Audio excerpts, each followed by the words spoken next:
প্রান্তিক বাংলা, সত্য প্রকাশে বদ্ধপরিকর।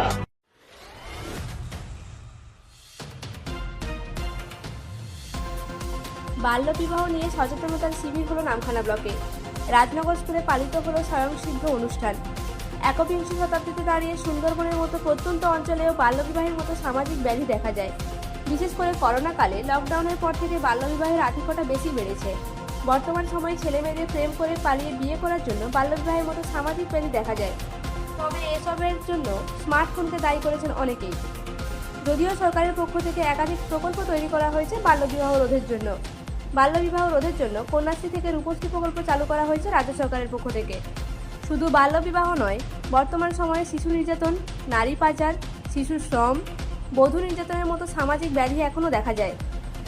তবে এসবের বিরুদ্ধে সুন্দরবনের বিভিন্ন জায়গায় বিভিন্ন স্বেচ্ছাসেবী সংগঠনের পাশাপাশি সরকারিভাবে বিভিন্ন সচেতনতামূলক শিবির গ্রহণ করা হচ্ছে।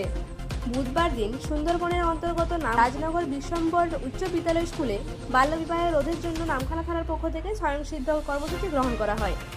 এদিনের কর্মসূচির মূল কথা, নিজে সচেতন হন ও অপরকে সচেতন করুন। বাল্যবিবাহ, শিশু নির্যাতন, শিশু শ্রম, নারী পাচার, বধূ নির্যাতন এগুলো যে অপরাধ সেই বিষয়ে সচেতন করা হয়।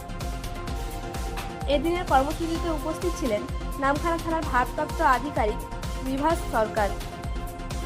এদিন তিনি বলেন, সমাজের সামাজিক ব্যাধিগুলি দূর করার জন্য ছোটদের পাশাপাশি বড়দেরও এগিয়ে আসতে হবে।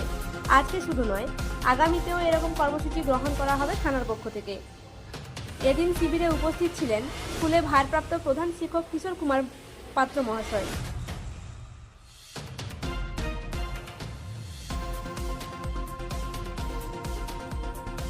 নামখানা থেকে মুন্না সর্দারের রিপোর্ট, প্রান্তিক বাংলা।